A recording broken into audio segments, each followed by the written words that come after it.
우리나라를 대표하는 인터넷 기업 어디가 있을까요? 스마트폰이 등장한 이후에 인터넷 기업들의 수는 우후죽순 늘었습니다. 하지만 국가대표 인터넷 기업이라고 불릴 수 있는 이곳 네이버는 무려 20세기에 만들어진 회사죠. 또 한국 사람이라면은 사실 네이버에 대한 묘한 자부심이 있습니다. 바로 우리나라가 구글이 정복하지 못한 몇 안 되는 국가이기 때문이죠. 하지만 이런 네이버, 최근에는 여러 가지 위기에 빠졌다는 평가를 받고 있습니다. 네이버가 겪고 있는 이 위기, 바로 어떤 것일까요? 또 네이버는 이런 위기를 극복해낼 수 있을까요?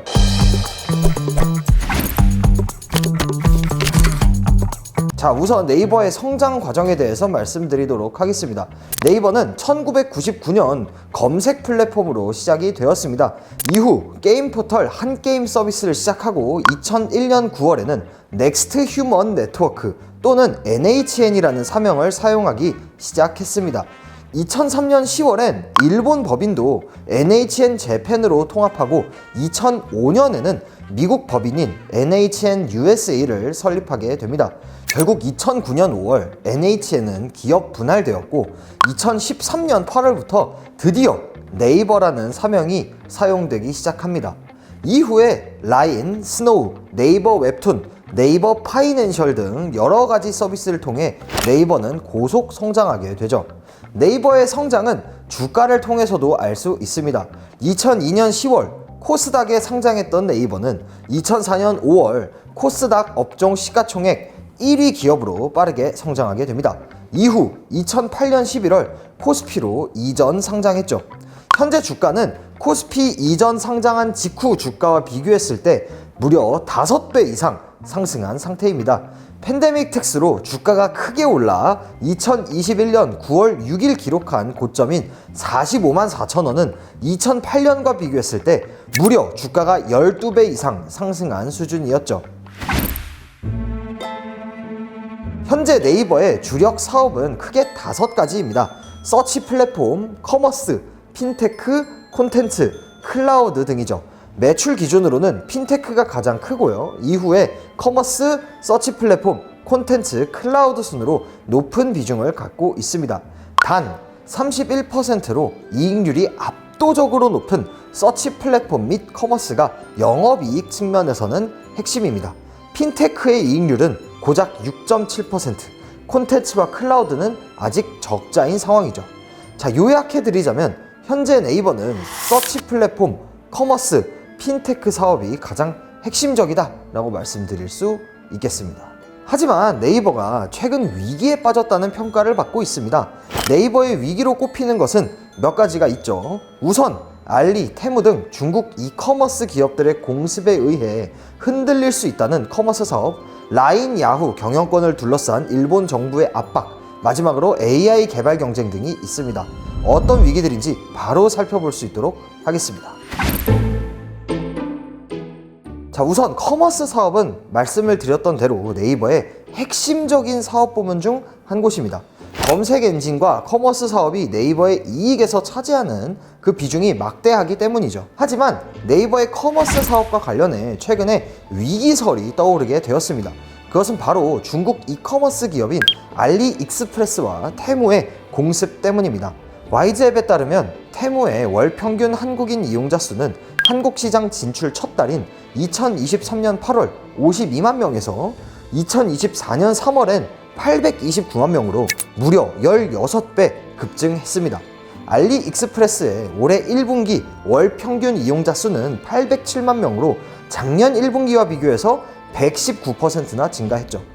이와 같은 중국 이커머스 기업들이 시장 점유율을 높이게 되면 기존 플레이어인 네이버 커머스의 시장 점유율이 떨어질 수 있다는 분석이 나오고 있습니다. 자, 실제로 현대차증권 분석에 따르면 네이버의 국내 거래액 성장률은 최근 4개의 분기 시장 성장률을 밑돌았습니다.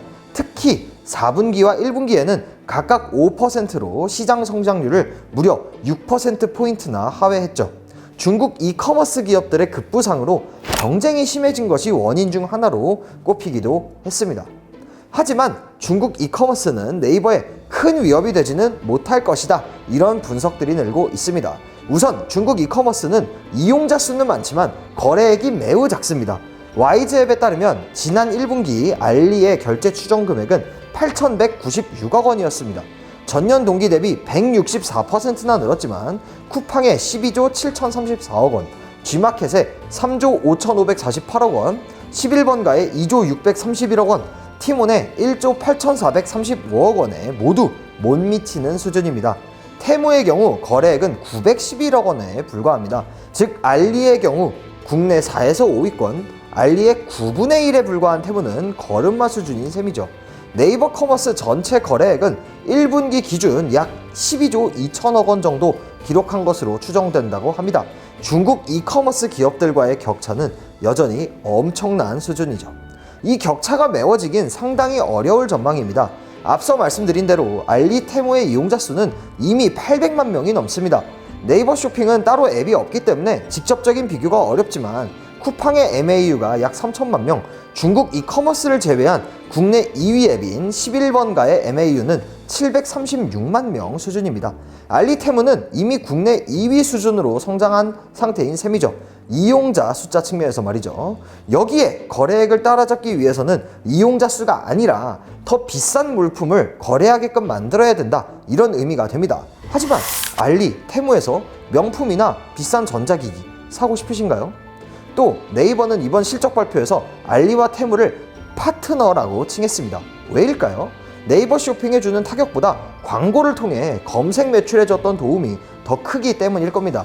실제로 작년 내내 역성장을 이어오던 배너 광고는 1분기 플러스 성장으로 전환하는 데 성공했죠. 물론 홈피드 개편과 같은 여러 가지 요소가 있었지만 알리, 테무 역시 네이버의 중요한 광고 파트너사입니다. 네이버 메인에서 마동석 배우님 자주 만나시지 않으셨나요? 두 번째 위기는 네이버의 글로벌 사업과 관련이 되어 있습니다. 최근 들어 뉴스에 가장 많이 나오는 위기이기도 하죠. 2023년 11월 라인 야후 개인정보 약 52만 건이 네이버 클라우드를 통해 유출되었습니다. 지난 3월 일본 총무성은 이것을 이유로 라인 야후에 1차 행정지도를 내리면서 네이버의 자본관계 재검토를 요청했죠. 지난 4월 라인 야후는 네이버와의 시스템 분리 계획을 포함한 보고서를 제출했지만 결국 2차 행정지도를 받게 되었습니다.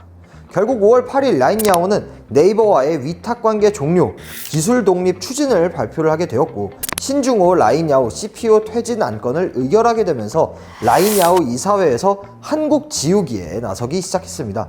이에 더해 9일 소프트뱅크는 7월 초를 목표로 네이버와 지분 협상을 벌이고 있다고 발표했고요. 결국 10일 네이버는 지분 매각을 포함한 모든 가능성을 열어놓고 있다고 밝혔죠. 이에 따라 라인 야후 경영권을 둘러싸고 한일 갈등이 고조되었습니다. 이 가운데 네이버는 직접 만들어낸 라인의 경영권을 고스란히 소프트뱅크에 뺏길 위험에 놓이게 되었죠. 더 심각한 것은 네이버는 라인 야후를 바탕으로 해외 사업에 대한 지배구조를 만들어 놓았다는 점입니다. 이에 따라 라인뿐 아니라 해외 사업 전체를 뺏기는 거 아니냐, 이런 우려도 커지게 되었죠. 네이버는 동남아와 같은 해외 사업을 담당하는 라인 플러스를 라인 야후를 통해 통제하고 있는 상황입니다. 자, 여기서 궁금하신 점이 있을 수 있습니다. 왜 네이버는 이런 사태가 일어날 수 있는 이 지배구조를 만든 것일까요? 현재 라인 야후를 지배하고 있는 지주사는 A홀딩스입니다. 네이버와 소프트뱅크는 각각 50%씩 지분을 출자해 A홀딩스를 세웠습니다. A홀딩스는 라인과 야후 재팬을 100% 자회사로 둔 Z홀딩스 지분 65.3%를 보유하게 되었고 이후에 Z홀딩스가 라인, 야후 재팬과 합쳐지면서 라인 야후를 지배하게 된 것이죠. 사실 이미 네이버가 라인에 대한 경영권을 잃었다는 분석도 많습니다. 통합 당시에 소프트뱅크가 라인 야후 경영권을 갖기로 합의를 했던 상황이었고 A홀딩스 이사회가 3대2의 구도로 소프트뱅크 입장을 대변하게 꾸려졌기 때문이죠. 자, 그렇다면 왜 네이버는 이런 내용에 합의했을까요? 크게 두 가지 이유가 있습니다. 우선 일본 내에서 라인은 국정 논란이 항상 있어 왔습니다. 라인을 키운 직원들은 일본인이지만 이를 키웠던 자본은 한국 자본이었거든요. 네이버는 이 논란을 피하기 위해 노력해왔고 소프트뱅크에 경영권을 넘겨준 것도 이의 일환으로 보입니다. 또 2019년 라인과 소프트뱅크는 일본 페이 시장에서 출혈 경쟁을 벌이고 있었습니다. 당시 라인은 수익화에 어려움을 겪고 있었고 소프트뱅크는 야후에 더 젊은 유저의 유입을 원하던 상황이었죠. 경쟁을 줄이고 소프트뱅크의 자본력을 활용할 수 있다는 점에서 둘의 통합은 좋은 선택지였을 겁니다. 자, 어쨌든 상황은 벌어졌습니다. 사실 라인야오 사태는 앞으로 어떻게 흘러가느냐가 더 중요한 사안이 되겠죠. 우선 우리나라 정부는 네이버의 자본구조 변경을 제외한 조치에 대해서 지원을 아끼지 않겠다는 입장입니다. 또 7월 1일 이전에 지분을 매각하지 말라고 요구한 상황이죠. 이런 상황에서 네이버의 선택지는 어떤 게 있을까요? 크게는 지분 전량 매각, 지분 일부 매각, 현행 유지 등이 있겠죠. 단 A홀딩스 지분이 50대 50이기 때문에 지분을 일부만 매각하더라도 경영권은 소프트뱅크에 완전히 넘어가게 됩니다. 지분을 모두 매각하면 사실상 라인야오 경영에서 완전히 철수하는 시나리오가 될 것이고요. 일부 매각을 한다면 통합 경영에서 무엇을 얻어갈 수 있을지가 핵심이 되겠습니다. 마지막으로 현행 유지를 선택하게 된다면 문제가 있었던 보안체계 강화에만 집중하게 되겠죠. 다만 라인야오는 이미 네이버로부터 기술 독립을 추진하고 있고 이것은 계속될 것으로 보입니다. 이번 사태에 네이버에 어떤 영향을 줄지 이에 대해서는 의견이 엇갈리고 있습니다. 우선 미래에셋 증권 분석에 따르면 라인야오 지분 매각이 현실화될 경우에 단기적인 주가 조정이 불가피하고 일본과 동남아로의 글로벌 확장 스토리도 힘을 잃을 수밖에 없다고 합니다. 매각 대금을 통한 글로벌 M&A 가능성은 높아지겠지만 왓패드나 포쉬마크의 이익 기여가 여전히 미미하다는 점을 고려하면 주가에는 좋지 않을 것이라는 전망입니다. 반면 NH투자증권은 일부 지분 매각의 가능성이 높다고 봤습니다. 사업적인 관계를 유지하면서 네이버가 몇 조 원의 현금을 확보하고 추가 M&A, 자사주 매입, 배당 등을 결정하게 된다면 오히려 주가에 긍정적일 수 있다는 분석이죠. KB증권은 라인야오 행정지도로 인한 클라우드 매출 감소도 제한적이고 네이버는 오히려 중장기 사업 전략과 관련해 일본 사업에 대한 재정비를 검토 중인 과정이다. 이렇게 설명을 했습니다. 자, 마지막으로는 AI와 관련된 위기입니다. 네이버의 경우 하이퍼클로바 X라는 생성형 AI 모델을 갖고 있습니다. 글로벌 AI 경쟁에 가장 잘 따라가고 있는 대표적인 국내 기업 중 한 곳이죠. 다만 인터넷 트렌드에 따르면 글로벌 검색 엔진 시장에서 올해 4월 기준 구글의 점유율은 90.91%로 전년 대비 1.91%포인트 하락했습니다.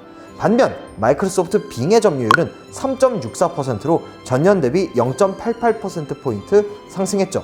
여전히 독점적인 지위를 갖고 있지만 AI 후발주자로 꼽히는 구글이 마이크로소프트의 일부 점유율을 내줬다. 이렇게 볼 수가 있겠습니다.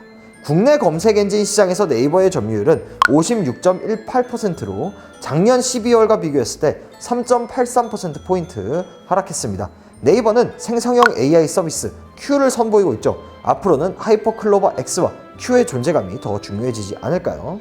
사실 AI와 관련해서 네이버뿐 아니라 흐름을 잡지 못할 경우 우리나라 전체가 위기에 빠질 수 있는 그런 상황입니다. AI의 경우 승자 독식 현상이 일어날 수 있다는 그런 분석이 많기 때문이죠.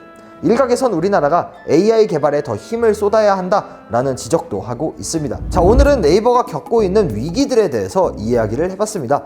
특히 라인야오 사태의 경우에는 한일 양국 정부가 개입하면서 이슈가 매우 커진 상황이죠. 한국을 대표하는 국가대표 인터넷 기업인 네이버가 이 위기를 무사히 이겨내고 더 성장할 수 있었으면 좋겠습니다.